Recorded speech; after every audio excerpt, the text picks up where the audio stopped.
Hello, class, and welcome to HI-22C, the history of history of classical civilizations. So, in this class, we'll be taking a look at the cultures of the Mediterranean basin. So that's going from the Straits of Gibraltar, where the Mediterranean meets the Atlantic, at the westernmost edge, across through Spain, France, Italy, Greece on the north, and North Africa, down to the Sahara. And then eventually down to the source of the Nile, going down through Egypt, and then at the eastern edge, resting on in Persia, the Persian Empire. So it's a pretty big chunk of land. It's an incredibly fertile region for cultures, particularly early on. There's a lot of different things that kind of pop up there that start moving around. And so why study this? It's very far away in terms of distance. It's very far away, even further away in terms of time. There's not going to be a whole lot of things that we could look at, you would think, at 800 BC. Say, oh yeah, this has immediate impactful relevance to my life in 2018.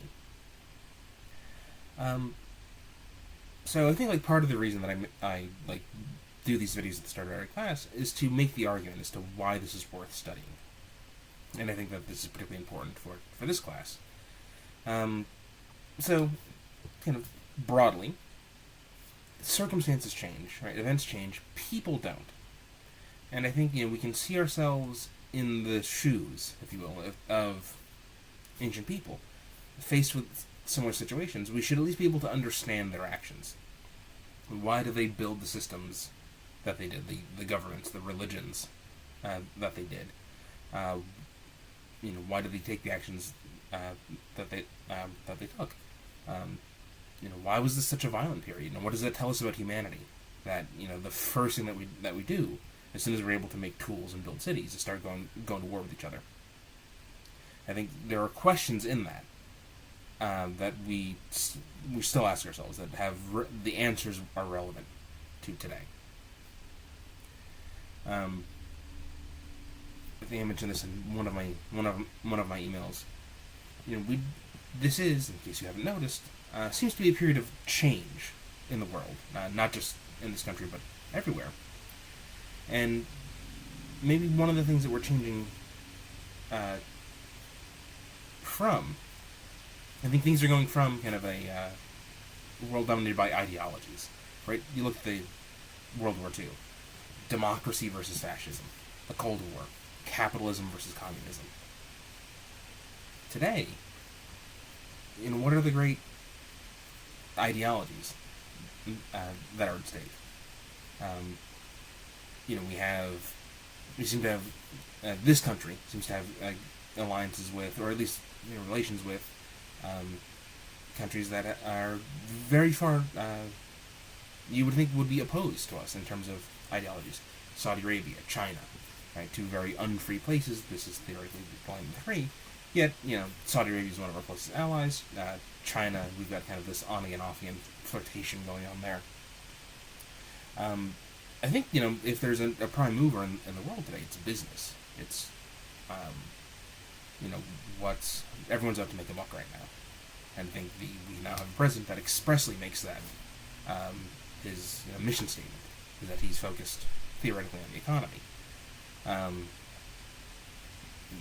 that's the most favorable thing reading that I think anyone could give on him. I think so that focus on making money, particularly for the people at the top, you'll find a lot of that in the ancient world.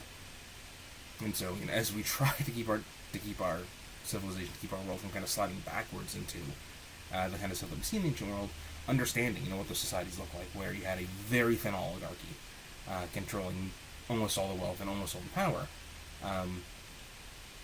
It's maybe it's a warning sign or something to keep an eye out for in our own world. So that's one thing. I think also, this is theoretically a Catholic school. I don't know if any of you are religious, but certainly the great religions of the world, three of them, at least, Christianity, Islam, and Judaism, all spring up from from this part of the world, from the Mediterranean basin. So understanding, the conditions in which those religions arose, I think is very useful for anyone that has a personal faith, anyone that seeks to understand how faith operates in the world. I think it'll also, provide some nuance to belief.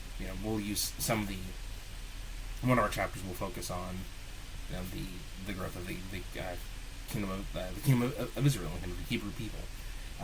Clearly, Israel is still a hotspot in the world today. So, understanding that particular modern conflict, I think its origins can lie back this far in the stuff that we'll be looking at. Alright, so with that kind of, brief defense of the class, let's take a look at your syllabus. So go to the class website on Blackboard. Well, obviously you're already here. So on Blackboard, go over to the upper left hand, say syllabus, download the latest copy of the syllabus from there. And I think it's a slightly revised version of the last one that I emailed you, at least as of the time I'm recording this. So, course description, the required books. So Nagel is going to be your main text. As I've said in my email, that's very expensive if you buy it new, but it's been out for years. There should be a good used market. Try to get it used if you can. For our independent component, we're going to be looking at Odyssey, Homer's other great epic. The one that maybe gets some more attention is the Iliad, his story of the war between the Greeks and the Trojans. The Trojan Horse, you've seen that one. Brad Pitt did a movie a while back, Troy. I think there's an Amazon special now, or like some web series that's doing a Iliad. The Odyssey is a little bit different, and I think it's maybe a little bit more relevant to our own time. It's the story of what comes after war. It's the story of Odysseus, the hero, trying to get home. And considering how we use the term Odyssey nowadays, it doesn't go so well. It's not a particularly, it's not, he just doesn't turn his boat around and sail back to Greece. It takes him about 10 years. And along the way, he goes through a region that's been devastated by war and upheaval. We'll get into kind of the Mycenaean Dark Age, which is, I think, what this poem is kind of coming from. It seems to, the more that we kind of piece that together. But there was war and natural disaster. There's these other things that really kind of helped collapse the Mycenaean civilization, the early Greek civilization, and then out of that formed modern Greece. Athens, Sparta, all that stuff. So this is set kind of where we still don't have a lot of historical record. And I think the Odyssey gives us an insight into that. So again, it's this 10-year journey through kind of this post-war, almost post-apocalyptic landscape. And, I think it's got some reflections in there as to, what war costs society. What all this destruction and violence does to society, including Odysseus getting home and kind of finding his estate in shambles and kind of these other men chasing after his wife. So it's got a lot of different implications for what a kind of the post-war period looks like. And again, being that this nation is currently at war, and it is theoretically trying to wind down its commitments, or at least was trying to wind down its commitments in Iraq and Afghanistan. But again, this is a country that's been at war since 2001, as you all know, having grown up in this time. And I think, again, it's got some good meditations on what that might mean to our society. And then, in the unit folders on Blackboard, I've got some other readings in there, some cases of podcasts from a series called, I think most of them come from a series called In Our Time, which is a BBC production. And it's kind of as stereotypical to history as you can get. It's one old white dude and some friends from English universities gathering in a dark room to talk history. So, it's not always the most engaging, but I think these people, do take some of these pretty obscure subjects and make them accessible. They certainly have studied this period much more depth than I have. Again, they're teaching at Cambridge on this stuff. And I think it also shows you kind of how historians talk. And, a lot of that is, particularly historians of the ancient world, it's a constant effort to keep themselves current, right? What's the latest archaeology teaching us? Right? Maybe we're taking new approaches to history. That someone that wrote about ancient Athens in 1890 or 1920 or 1960 might not give, say, women the same credit as someone approaching that area in 2018. That, look, women could do stuff, and we should consider that when looking at history. So they get into changing interpretations of history as well, which I think is a huge part of how history functions at the academic level. It's not just the laws is laid down, and this is how history will be taught forever. It's a constant revision process. And we can talk more about that as we get into the course. So next on the syllabus is how I'm going to grade the class.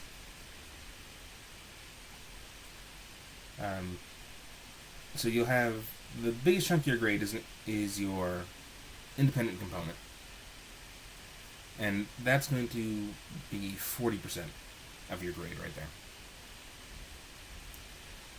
there. History is a writing field, so that's how I'm going to judge you most strongly. I think asking trivia for something on a quiz or a test, so who won the Battle of Marathon. You got a phone that can look that up for you. You don't need to know that off the top of your head.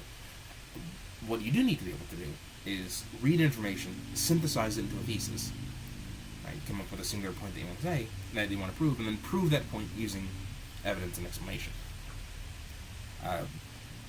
It's going back to that the idea of why do this. That's why you take history. That's something that I think will apply to anyone that takes this class, even though none of you are history majors, or even I don't think particularly many of you are liberal arts majors. But those skills will serve you in your other classes, in your careers, coming out of here. So that's 40%. Everything else is 20.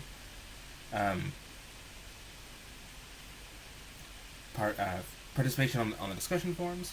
So each unit will have a link to the discussion forums. Each discussion forum has 2 threads. One thread is reading discussion, where I just pose a question. And this is where I'll try to connect some of the stuff that we're seeing in their world to ours.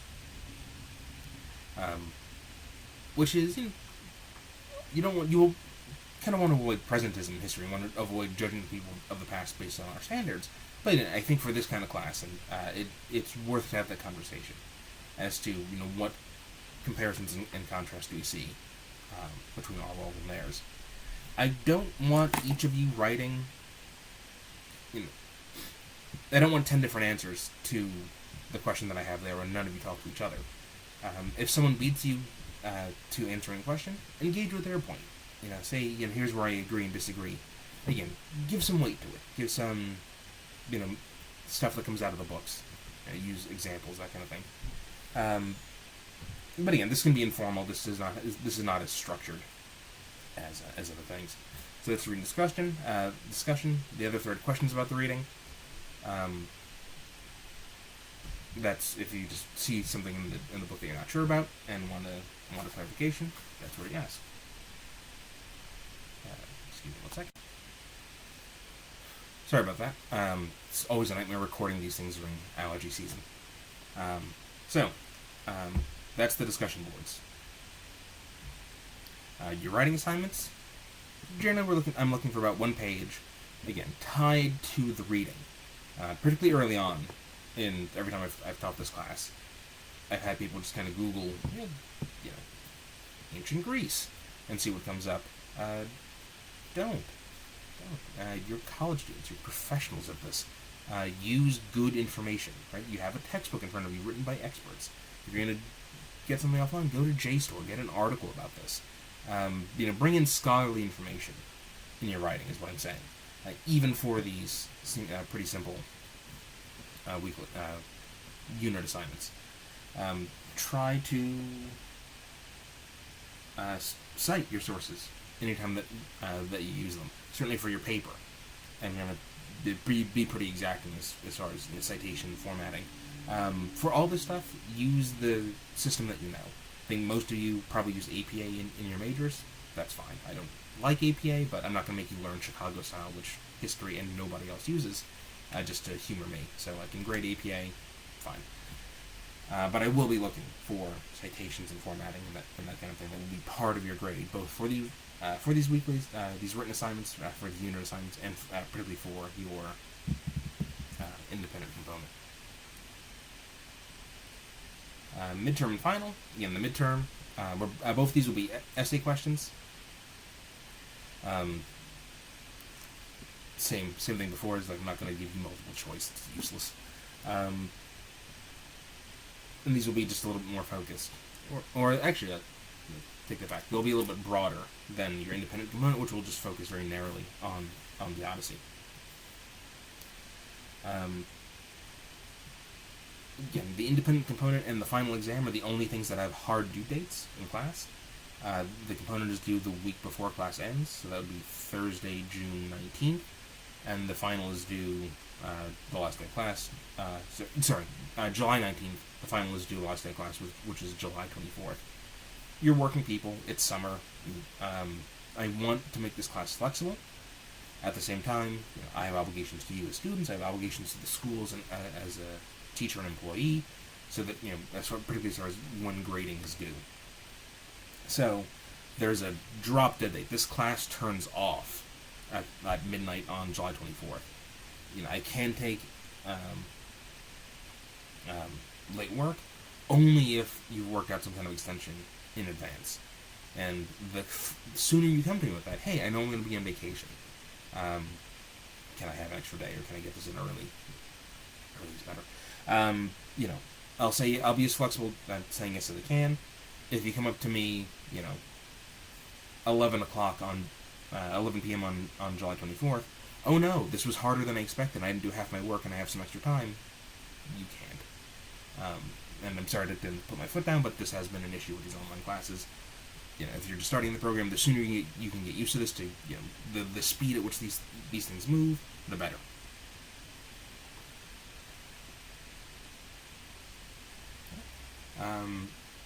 Continuing down the syllabus, there's some basic boilerplate stuff on academic honesty, plagiarism. Again, I think every time I've taught an online class at Dominican, I've failed one student for plagiarizing work.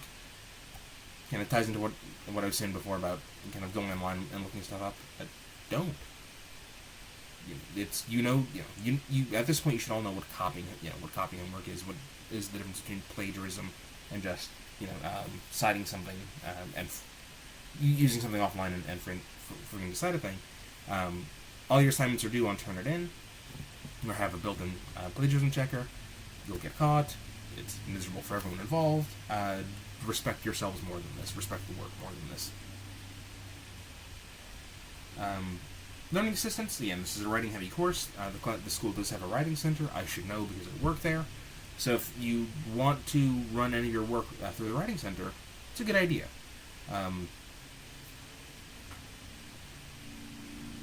think we do a pretty good job there. The other tutor that would be handling you, Helen, is very nice and good at her job. Right. Other objectives and skills that are being taught. Okay, and then from there we get into the course schedule. So each week, I think it ends up that we alternate. I think you'll either have 2 or 3 lessons each week, and I think it switches. No. So sometimes it's 3 units per week, sometimes it's 2, just depending on kind of where the natural pauses in the class fall. Try to keep up. So by Sunday, by Sunday night, you should have everything from that week done. Again, I won't mark work late in here, because again, I do want to be flexible. But, if you find yourself that, oh man, we're 2 weeks into the class and I've done 2 units, pick it up. Or come and ask for help as to how we can get you back on track. Again, think of it as a normal class. Do a Monday, Wednesday, Friday schedule if that works for you. I work from home. I should be pretty attentive as far as emails and other things. Grading, hopefully can happen within 24 to 48 hours of you putting something up. So you should have a pretty constant stream of feedback as to how you're doing in the class. Okay, and that's the class schedule. So, again, if you have any other questions, concerns, anything about this course that I can help you with, if you need any accommodations, anything IP related or otherwise, let me know. Again, I'm available through email. Okay, so again, I hope you'll enjoy this. I think that this is one of the more fun classes uh, that I teach here, because again, I look at some of the stuff that we're talking about, right? The pyramids, the Colosseum, or all these wonders of the world spring out of this period. We've got gods and mythology and all this stuff. In some cases, it reads more like fantasy than it does history. So I think if you can let yourself enjoy this, I think you'll have a pretty good time here.